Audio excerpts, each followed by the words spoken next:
Thanks so much for staying on with us and staying with us for this second session. Essentially, the purpose of this second session is, I suppose, to start moving into a bit more of the how and the next steps, and maybe a bit more of the specifics of the research and innovation priorities and directions. So if the first session, I suppose, has laid the groundwork in demonstrating that there is an urgent need and that something needs to be done about it, and had various discussions around that, we're now, I suppose, building on that to think about, well, what could that look like?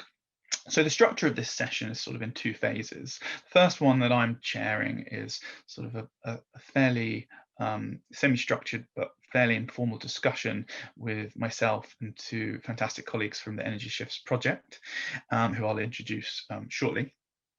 And really this is focusing around some of the recommendations that we provided for future research directions, firmly from an SSH perspective.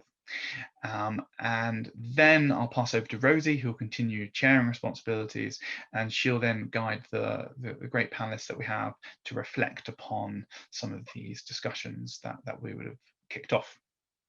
So first, I'd perhaps there's some context on what work that we've done on energy shifts lately. So if we could move to the next slide, that would be fantastic. If we could move to the next slide. Perhaps there's a slight delay, but I can start talking about it. Essentially, we have had we've done 4 horizon scanning exercises. I think it began in September 2019 and finished in November of last year. We, across 4 different working groups, focusing on 4 different policy topic areas, which were aligned with the set plan in the EU Energy Union at the time. These 4 topics were renewables, smart consumption, energy efficiency, and transport mobility. Across those 4 topics and 4 working groups, we worked with an excellent group of SSH researchers. We tried to be quite inclusive in who we included across countries, career backgrounds and stages, disciplinary expertise, in trying to think about what the priority research questions would be, for instance, for Horizon Europe, or indeed for research and innovation programs more generally. It's all about, I suppose, SSH researchers trying to set the agenda of what the research questions for policy should be that they should be researching, rather than perhaps having other questions set by others.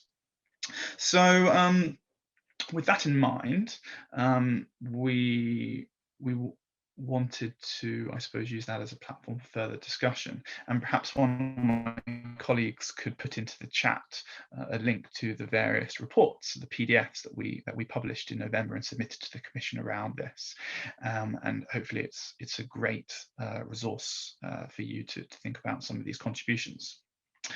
Okay, so across these reports we had various themes, and E3G have kindly put together a poll that we were interested in posing to you. So if that poll could come up, that would be great.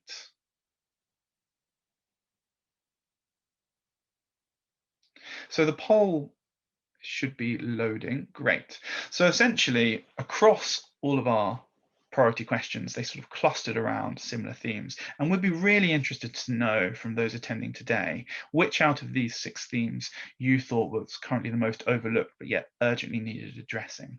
And perhaps while you're thinking about that, I'll introduce our first 2 panelists, who could perhaps turn their cameras on but perhaps not unmute themselves just yet. The first is Timo.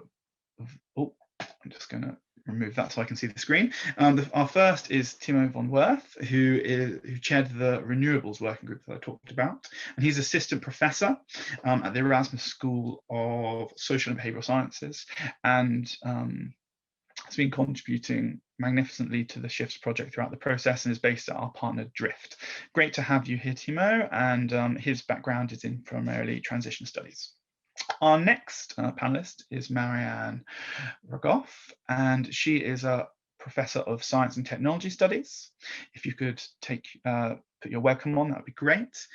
And she's based at the Department of Interdisciplinary Studies and Culture, based at NTNU in Trondheim in Norway, and she led on the Transport and Mobilities working group. So great to have you both here. If we could quickly see the results of the poll before we cut, I think, to Timo for the first question.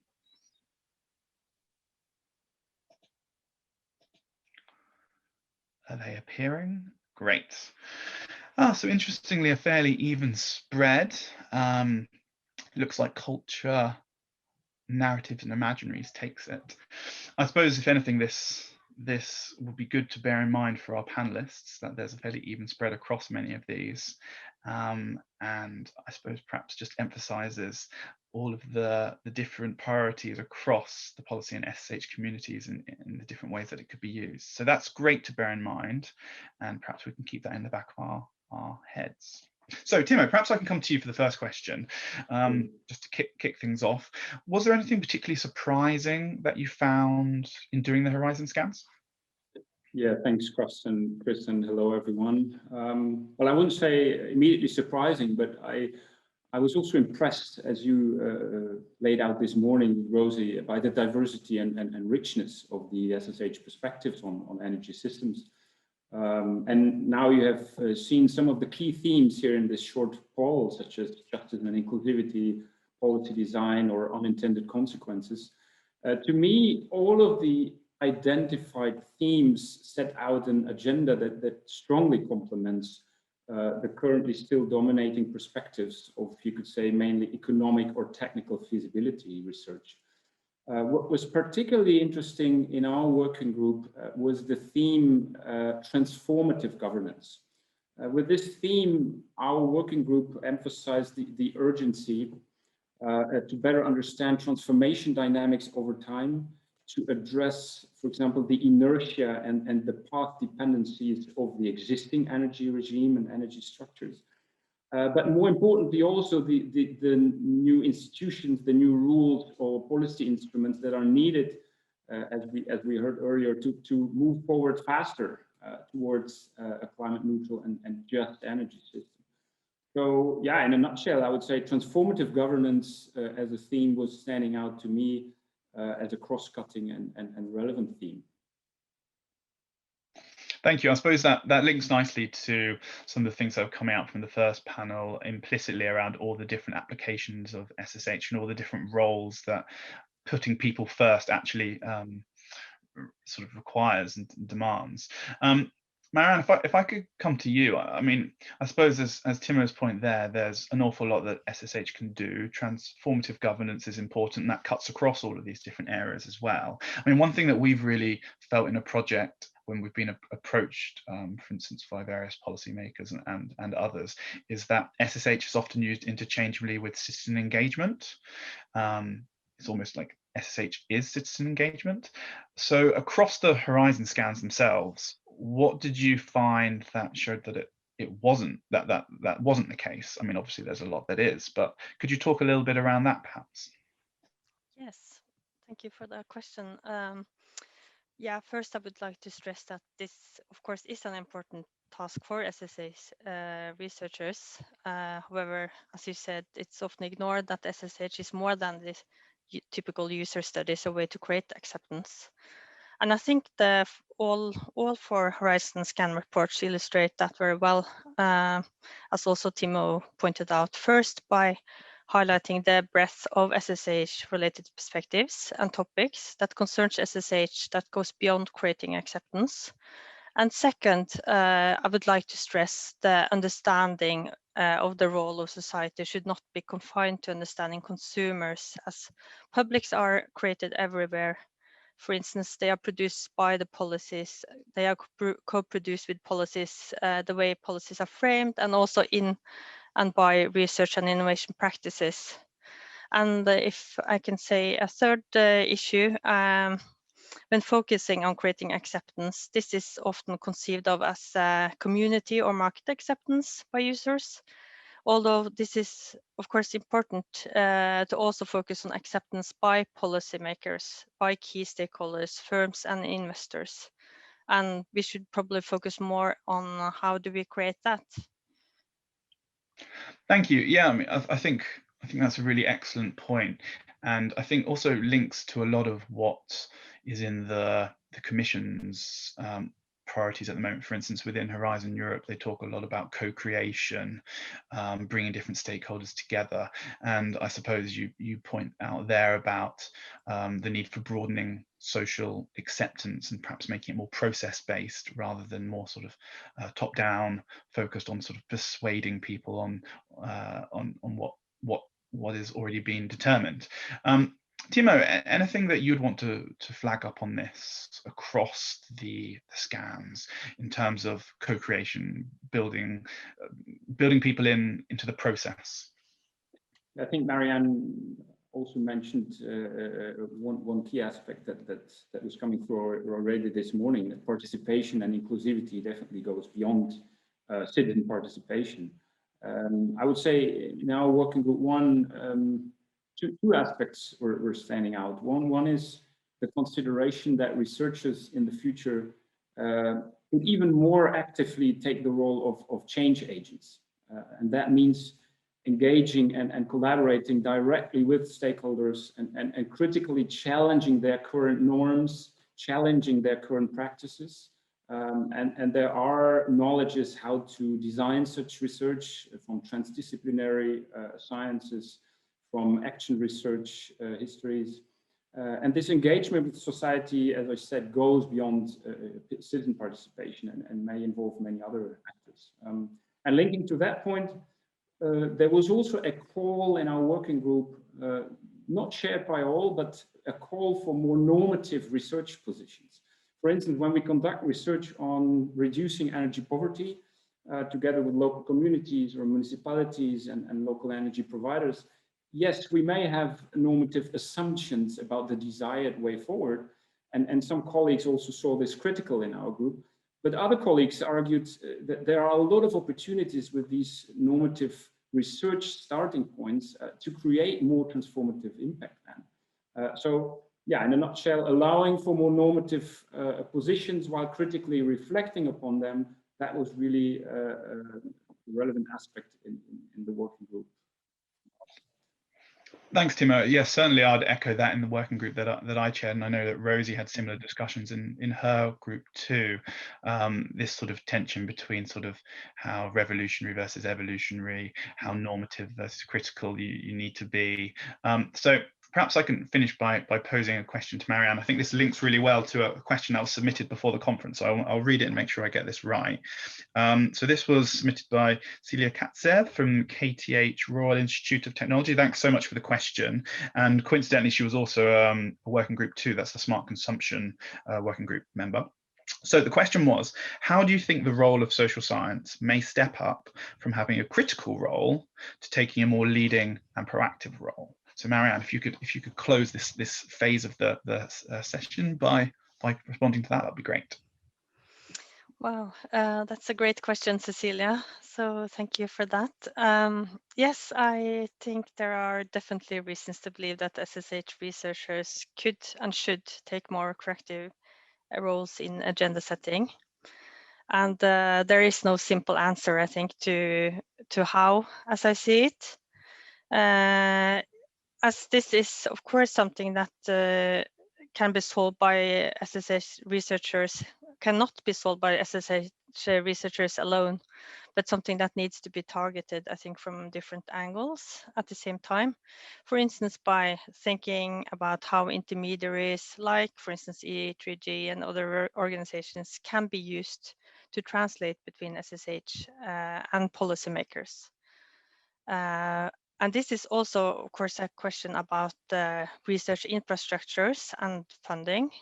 So maybe this is a question that can be turned around to research funders to see how would they respond to that.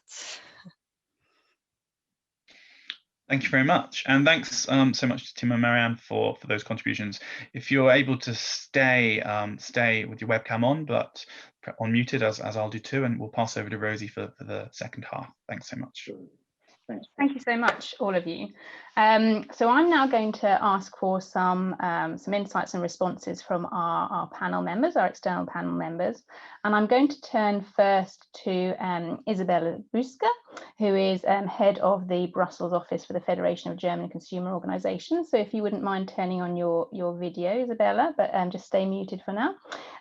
So her organisation represents 42 German social and consumer-oriented associations and NGOs.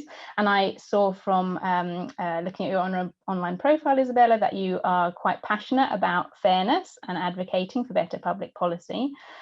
So the question I wanted to put to you really is, you know, from your experience and actually working on the ground with different organisations, how do you see SSH research helping to stimulate these more participatory approaches that have been talked about quite a bit? And I'm quite interested as well, just reflecting on a point that Timo made about, you know, obviously participatory with consumers, but I'm assuming you're also working quite closely with business as well. So sort of participatory approaches with business would be really interesting to hear about as well. If we could just hear your first reflections on that, that'd be great. Yes, thank you very much, Rosie. Thank you to everyone for having me here. I could only follow the end of the first panel. It's really interesting what you're debating. It's not very often that it's being debated so prominently. So thanks a lot. Before turning to the participatory point that you made, Rosie, if I may, let me maybe outline a little bit how we look at the research that you have been doing and carrying out and what ought to be done. From our daily work, we see, of course, that climate change and everything that is linked to it, the various changes that are linked to it, affect consumers in their daily lives. I mean, it could be increasing prices for energy or mobility, but those are just the more obvious ones. As we look at the Green Deal, and I think that's the frame also of your debates here, those changes also have a big potential to uphold consumer welfare throughout the changes that we will be facing, because they will change the way how we produce and how we consume. But the focus that we are carrying, or that we are having on this, is to firstly design policies with consumers' reality in mind. And I think this is precisely where energy shifts come in. The second point is, how do you correct market failures and ensure affordability? And I think some of the comments also in the chat were already made about inclusion and poverty. For us, it's more about the affordability, because that is more inclusive for different consumer groups depending on the individual situation. And the third point is participation. So how do we design policies with consumers' reality in mind? Very often, and too often, policymakers try to shift consumer behavior just through labeling and information. And that is also something that you can analyze and research about, of course. But when you do so, you're basically trying to correct a problem at the end of the value chain, and you put the burden on the shoulders of consumers. And ultimately, those type of policies create unrealistic expectations of consumers, and they can never fulfill that, because they ultimately defy the nice behavioral models of those policymakers. So when policymakers ought to try to take into account the reality in which consumers actually consume, they realize that consumers often do not have a sustainable choice. So that's the first problem when we really look at the realities. And either it's because there are no sustainable products or services, or because what consumers actually choose is the only affordable option that is available to them. So taking that reality into account narrows down a lot of the policy options very often. And that affordability, from our point of view, is something that should be more in the spotlight. And then that comes to a sort of you get a broader picture. How do you correct market failures? Because that leads you on the path to better affordability. So then this is part basically of what we would call making the sustainable choice the affordable one. But that encompasses a lot of areas where more research from that particular angle would be needed. So CO2 needs a meaningful price at EU level because of its negative externalities. But how do you do that, taking the consumer perspective, or keeping the consumer perspective in mind, and not just thinking about, lowering the price, or, well, you say you include the externalities and the price will increase, so what? The real point is, how do you make sure that this price has a steering effect and then has an impact on the production process to change the way things are being produced, and right at the beginning of the value chain, to not put the burden at the end. So these kind of things. Then implicit and direct fossil fuel subsidies is also usually a topic where you don't think so much about the end consumer. So that is really needed to ensure a fair distribution of the costs inherent to a green transition amongst all stakeholders. And third, of course, in order to ensure societal well-being and alleviate the burden on consumers, well, policymakers should also implement some social measures. And I think there's a bit more research already being carried out. So lastly, the question that is most relevant and that you asked to me here is, how do we ensure participation of consumers? And you also asked about participation of other stakeholders. So giving consumers the chance to participate in the transformative developments in the energy sector, but also in the mobility sector. First of all, it contributes to public acceptance of higher costs, other nuisances, noise, unflattering landscapes, changing environments, all of that. But participation in the policy making is very often being confused with participation in the energy system.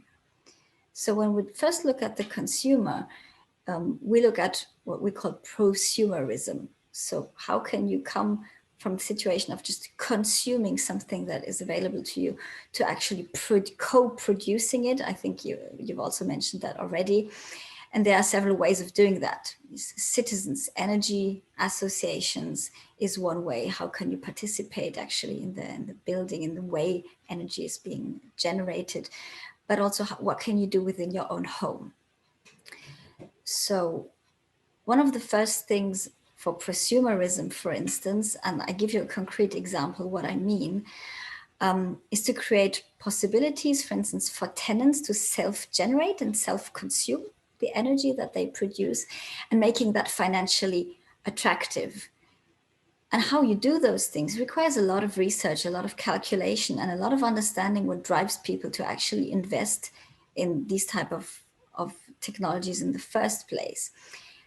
With an example from Germany, I'd like to illustrate that. Tenants in Germany pay a surcharge if they consume the energy they produce on their own roofs. You could compare that to asking people to pay surcharge on the tomatoes they grow in their garden, right? That's something kind of similar. And all the perceptions that go around those things need much more in-depth research and understanding to not just put some nice technologies at the disposal of consumers, and industry helps there, other stakeholders help there, but other stakeholders really need to understand what drives people to use this, how they can use it. What seems also natural for us or for my generation might not be natural for other generations. So if you look at the demographics also in Europe, that should inform the research. These are the kind of first points that I'd like to put to you, and then we can drill down wherever it suits you. Yeah, no, that's fantastic. And yes, I was almost wanting to hold you back a little bit there, because you're starting to touch on one of the questions that we're hoping to come to in a little bit more around exactly that prosumerism movement, which is really important. So if I may, I'm going to turn, thank you so much, Isabella, that was really informative and useful. And I think that the points you were making around consumer realities, and of course that's not just, for example, material realities, but psychological realities, cultural realities, you know, what people are actually living with is so important. But if I may, I'm going to turn to our next panelist, who is Hélène Cray. If you wouldn't mind turning on your camera, if that's all right, while I introduce you. Hélène is head of unit for the clean energy transition in DG Research and Innovation at the European Commission, and has already been mentioned by Chris skillfully chairs the Set Plan Steering Group and is a friend of the project and has been involved in some of our activities and events previously. And we're really delighted to have you with us here again today, Hélène. And I wanted to ask you, if I may, for sort of the first question, there's been also some comments in the chat, and there were comments posed before the conference when people were registering, really focusing on, not just in terms of individual actions, but institutional frameworks and measures that may be needed to help support these SSH agendas, as have been showcased in the scans, to reach the policy advice front line. And I would really value your insights into whether, do we need new institutional frameworks to be able to do this? Are the current frameworks sufficient to be able for this SSH advice to reach the policy front line, or are more measures needed? If that's all right, Hélène. If you just... Well, thank you very much. First of all, thank you very much for the invitation, because it's something which is close to my heart. I think I have been almost rather exceptional in saying in a lot of speeches I did all in my career that we are working in the European Commission for the well-being of people, which is the Article 3 of the treaty, and needs to be really hammered. So we say in French, vous prêchez une convertie. You are preaching on someone who is already very much converted, very much a believer. I would say that, first of all, I'm not sure the question is the institutional frame, but it's more a kind of generic approach. We should be citizen-oriented by design, because the treaty asks us to do so, and because we have the glory to be Europe and we have values. The approach towards citizen has to reflect our values. I've seen in the chat some question marks about gender, about poverty. I mean, these are our values. Balance between genders, fair access to energy, reducing poverty, giving fair chance to anyone. These are values, and any policy should respect these values. And I was very impressed also by the previous speakers, and especially speaking about acceptance. Acceptance is a word I hate, because for me it should be acceptability. Are we going to match the real needs of the citizen? And are we listening the right citizen? Because usually we have, of course, we are human, the tendency to listen to the one who speaks loudly, but it doesn't mean the citizen. Just give you an example, we focus a lot on mobility in cities, but a part of the population has different problems because they live outside of the cities. We should not forget anyone.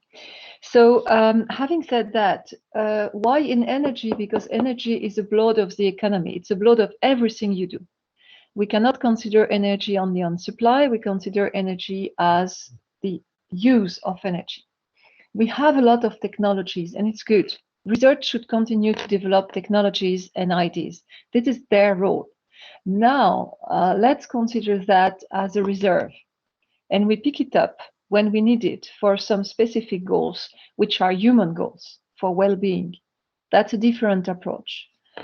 Some good ideas are very good on the paper. They will not be very good in implementing. And I fully agree with the previous speakers, because when they say, for instance, that there is a role for local or regional structures, this is the first entry point for citizens. They tend to speak to the neighbors, they tend to speak to their local environment. And normative research is very important for that, because it should pile up what we get from this. The social dimension for us is mainstream. It should be mainstream. It should be at the state of design of the policy. So you have, in a way, like a toolbox. You have a lot of research, a lot of technologies. You take some of them because you want to reach a certain goal.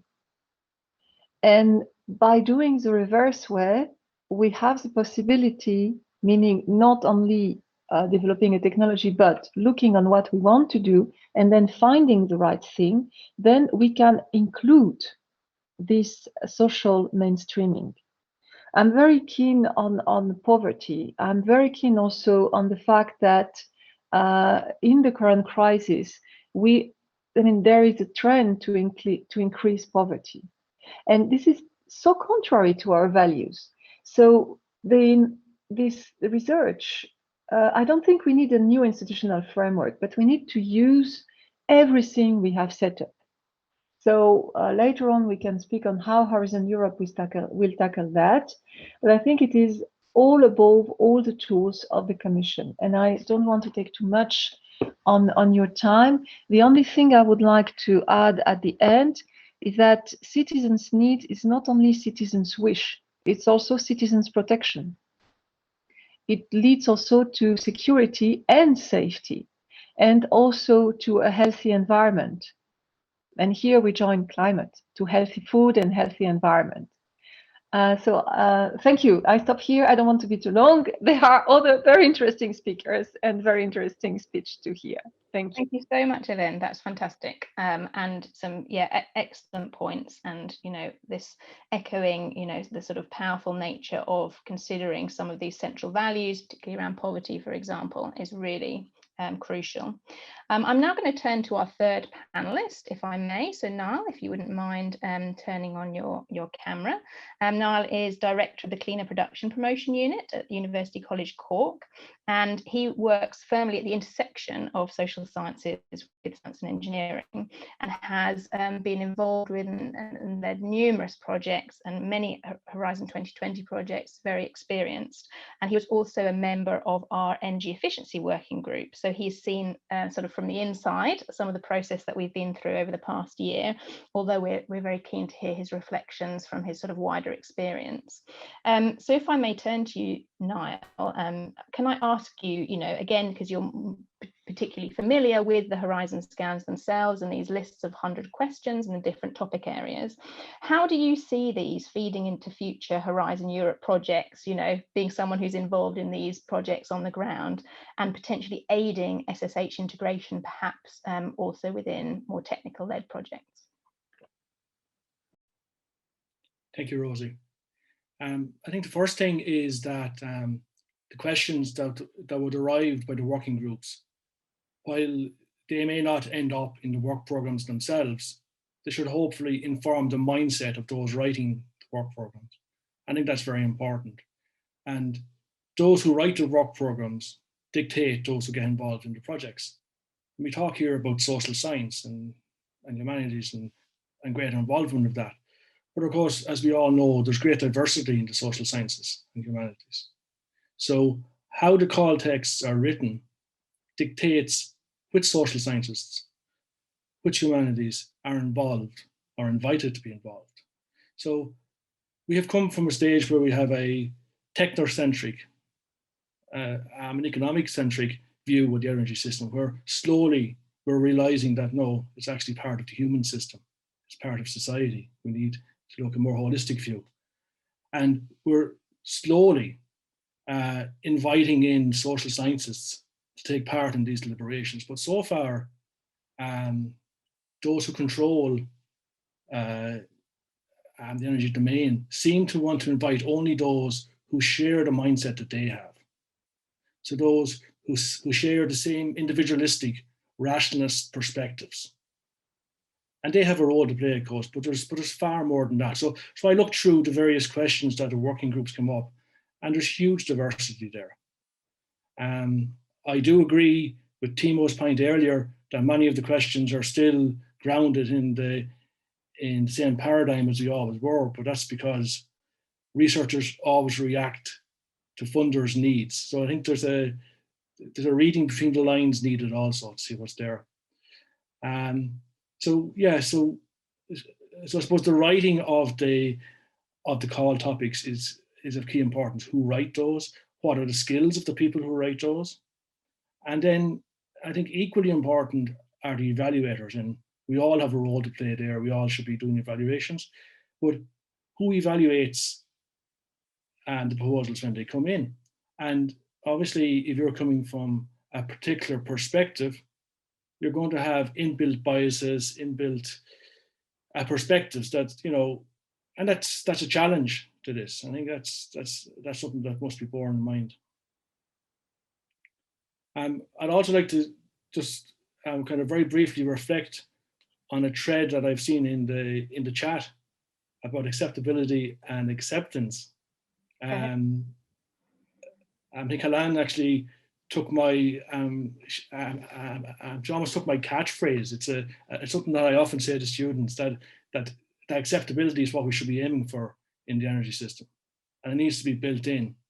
And I see somebody who's questioning why acceptability is there rather than acceptance. And to me, acceptability means that you include societal aspects, societal perspectives at an early stage. You bake it in to proposals. You bake it in to your design for the transition, rather than simply coming after the fact, trying to get an acceptance, trying to convince people this is the right thing. So I think I'll stop there. And fantastic, thank you so much. And just reflecting back, I think you made an excellent point as well, which perhaps seems obvious, but at the same time, I think we forget it sometimes, that of course research and funding calls co-evolve, and you know, it really directs what people spend their time doing and researching is how these funding calls are directed, and it makes a huge difference as to what knowledge we can then draw on in the coming decades. So I'm hoping now to turn to some questions from those associated with sister projects. So the Energy Shifts project is obviously SSH focused project within Horizon 2020, and there's a number of other energy SSH projects as well. And we are first going to turn, I hope, to Arthur Hinch, who is from ICLEI and is representing here the Preseo project, which looks to enable the mainstreaming of prosumers. So this is linking back to the comment I was making earlier about Isabella was starting to really engage with this this topic already. Yeah, if Arthur is on the line, I can see you there, then would you mind asking your question, please, for the panel? Yeah, thank you very much, Rosie. So hello, everyone. My name is Arthur Hinch from ICLEI, representing the Preseo project. So indeed, we have looked at how prosumerism can be mainstreamed throughout the European Union. And we have seen, looking at business models and legal frameworks, and the general framework for enabling the mainstream prosumerism, we've noticed that depending on the kind of enabling framework that is being created for prosumerism, the logic that will govern prosumerism will differ.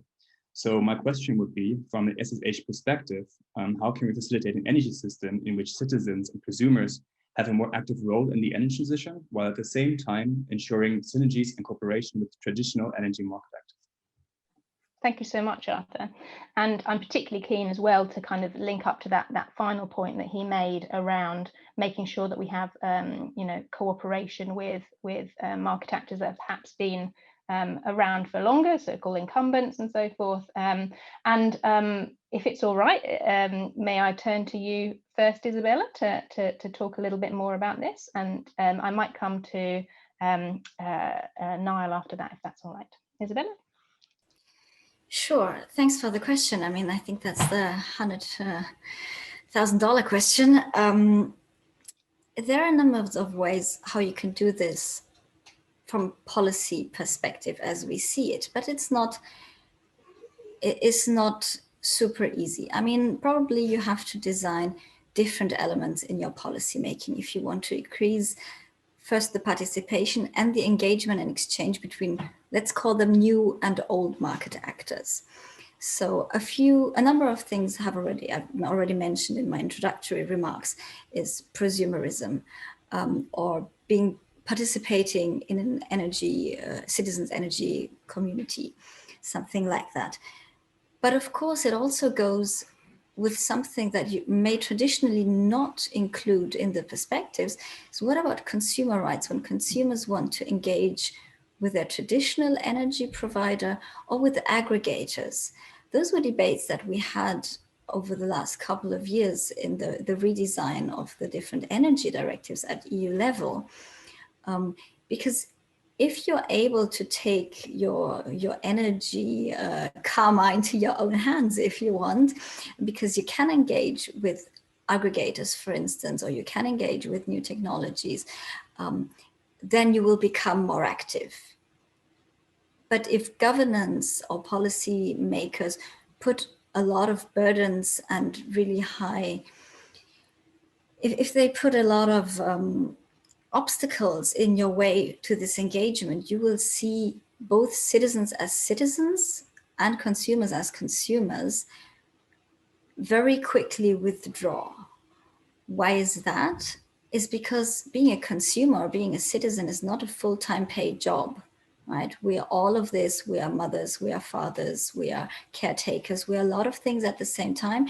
And being a consumer is just something that has been assigned to us because we live in a market economy. It's not a full-time job.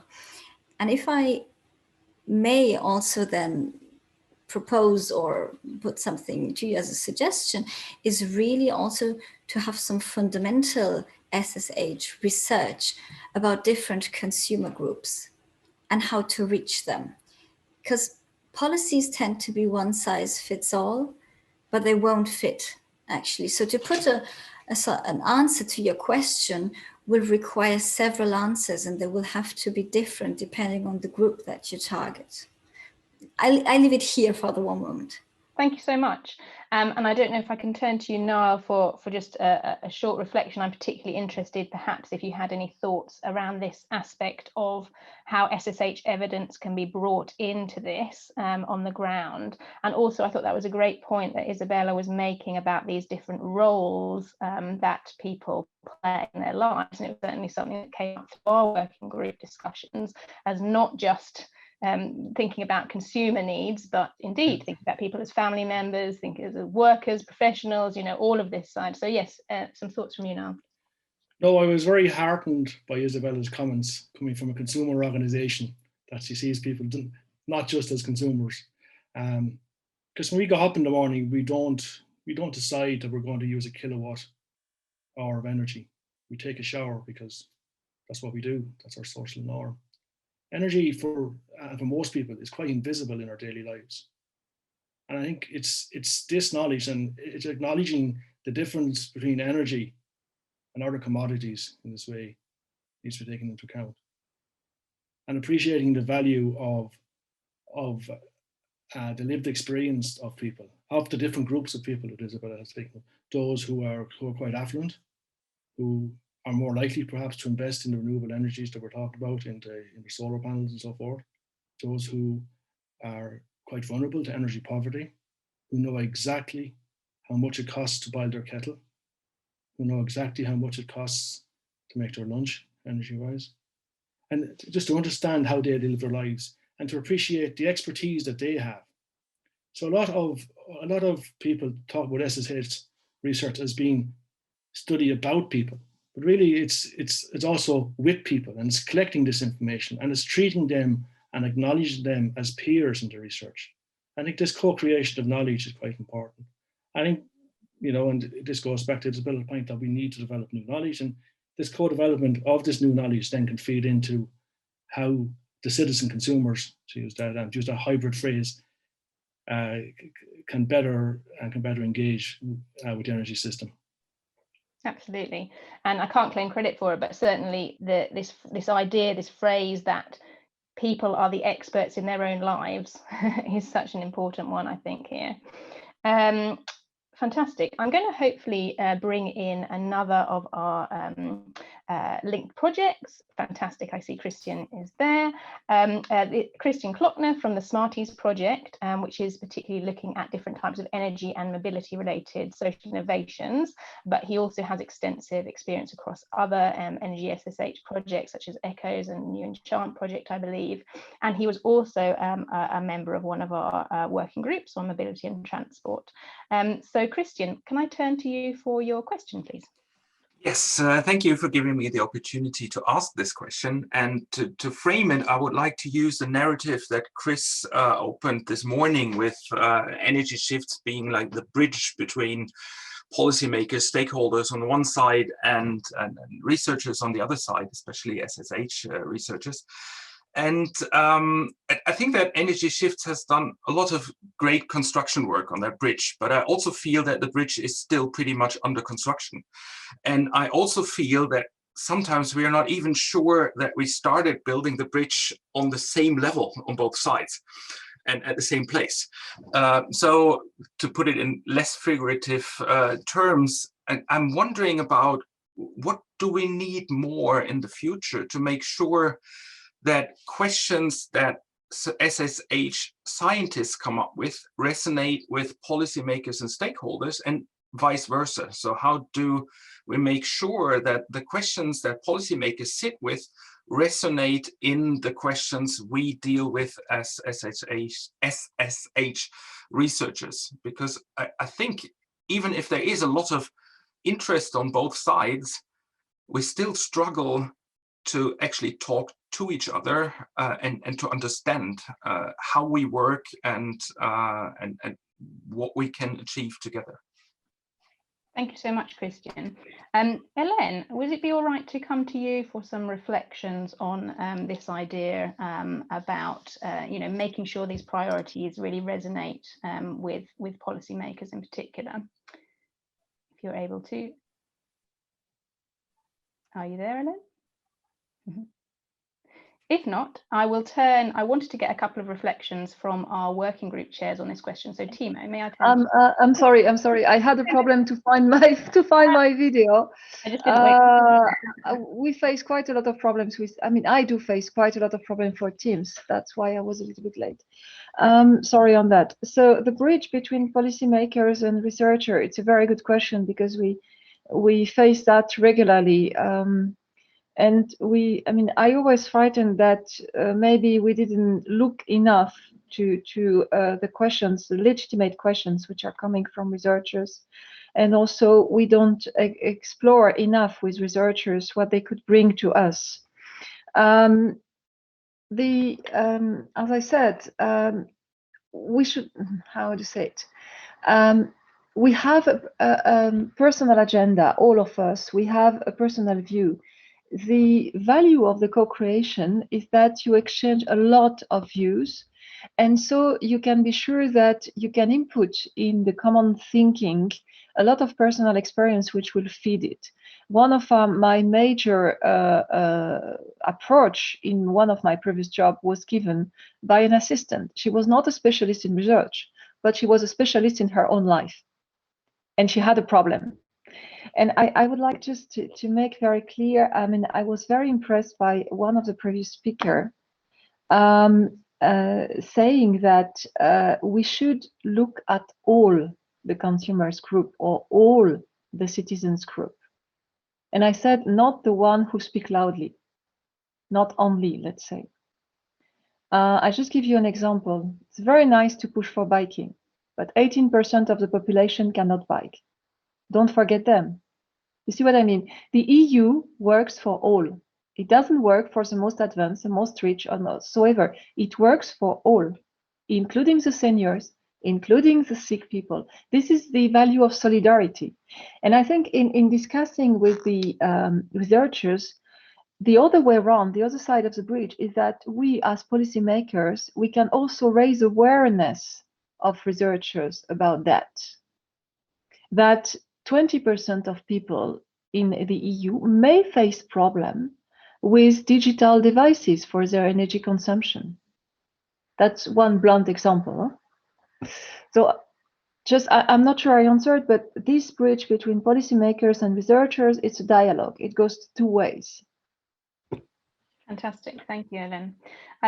Can I turn to you, Timo, to talk about anything you bore in mind when you were actually running the working group as well, in terms of making sure that these were accessible and appropriate for policymakers? Yes, thanks, Rosie, and thanks for the question, Christian. I think it's indeed highly relevant to reflect what are these new spaces or arenas that could substantiate this bridge between science and policy. I think Energy Shifts, as it at least was an example how we could move forward. For example, with the fellowship program that Rosie and Chris mentioned briefly this morning. So there we had, so to say, a new arena where policymakers were working together with researchers and learn from each other. And I think we need more of these boundary spaces where both of these worlds continuously start debating and exchanging, and particularly, I would say, in very early phases of problem framing for research projects, so that it's not only calling for solutions, but it's a shared problem framing between policy and scientists. And maybe a last comment on one question from the chat, I think by Charlotte Code, because she was referring in a question also to the current scientific culture and norms in science, in terms of, I assume you mean performance indicators, for example, that decide about academic careers, that they do not incentivize this engagement with policy and with practitioners. And I fully agree. I mean, that's something that also has to change, right?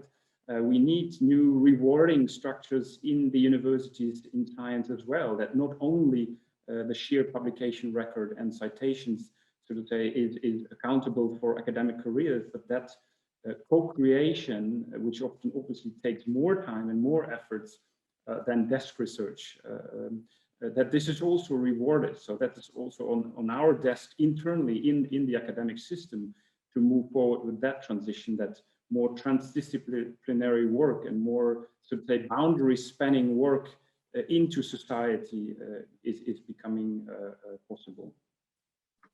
Thank you so much, Timo. I'd like to give an opportunity to Marianne or Chris, if you would like to give any reflections on this point about how you worked within your working groups to think about policy needs, if you would like to come in. Marianne? I could give a quick response. I think it's good to acknowledge that this is also high up in the agenda of the research questions that were produced during the working groups. For instance, thinking more in terms of doing transdisciplinary researches and getting out of the different silos that we are operating in, and thinking more about ways of co-producing knowledge with broader networks and social actors. There's a lot of questions within that kind of a way of framing research also in the working groups. So I think we kind of prepared for research questions that go more and more in that direction. Fantastic. Thank you, Marianne. Chris? Oh, you are still muted, Chris. Great questions. And yeah, I think we tried to think about what the questions would be useful for when they were submitted. And I suppose we were trying to think about the current research and innovation sort of policy landscape and how this could be fitted within it. I think this sort of probably contributed to a bit of debate and constructive tension within the research, SSH research side of the bridge, where some thought that we needed to sort of construct a completely different bridge to where the policymakers were coming from, tried to create a new system, new opportunities for researchers, and others felt comfortable going and sort of joining the bridge that was already being constructed, if you're still with me, by the policymakers.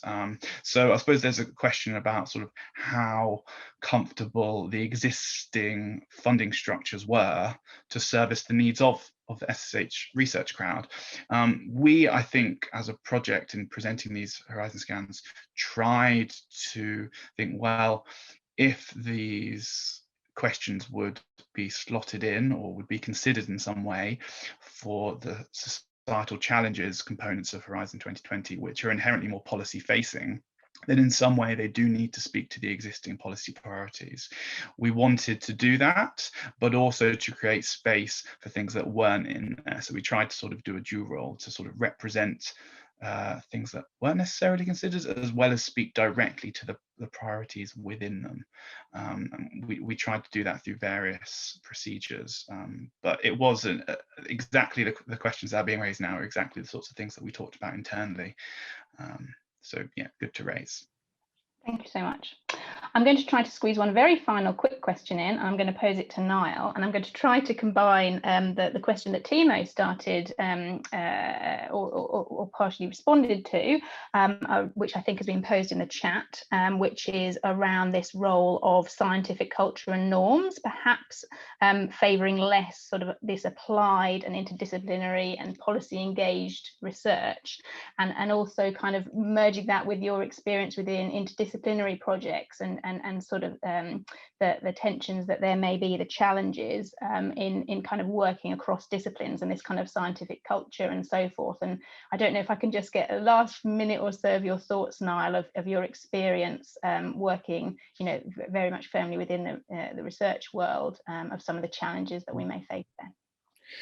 Yeah, it's definitely a challenge. Most institutions that I'm aware of forward interdisciplinarity, multidisciplinary research as the future. Increasingly, we're talking about transdisciplinarity, bringing in third parties, third sector groups, and yet academia is not designed for people who work collaboratively in that way.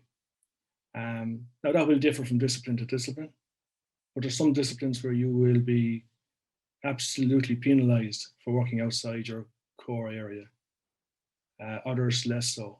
It is a challenge. I know many colleagues in various universities who, you know, who do multidisciplinary work, but it is probably impacting on their career advancement. It's just part of the price that they pay. So it's yeah, we talk about silos. Academia has many silos as well, and we're slowly picking away at their walls, and we'll eventually breach them. Fantastic. Thank you so much. Yeah, absolutely. I mean, I think on that note, I mean, one of the things that we've certainly found through our work is the motivation and desire of many SSH academics to be making their work accessible and usable. And I think that the part of that stems from the motivation to be making a difference in this area and seeing this as a really core goal and wanting to help support meeting these big targets and challenges and climate change ambitions that are seen as very needed. So I think there is a lot of willingness there and appetite, even potentially sometimes at the expense of sort of more traditional career advancement. But arguably, hopefully, that will is increasingly changing as well as the sort of recognition of the importance of this work is kind of fed through more. But that brings our second panel to a close. I would like to thank all of our panelists very much for their contributions, as well as the questions that were submitted beforehand and the questioners that we had, and also the ones that have come through the chat. And sorry that we haven't had time to go into more of those. But I think I now pass back to Manon, is that right? And yeah, thank you ever so much. Thank you very much, Chris, Rosie, and all the panelists for this like truly fascinating discussion. And I'm thrilled that the chat also managed to like create some bridges. So that's really exciting. Time is now kind of to start closing this conference, and I will invite Ellen Cray to kind of stay with us.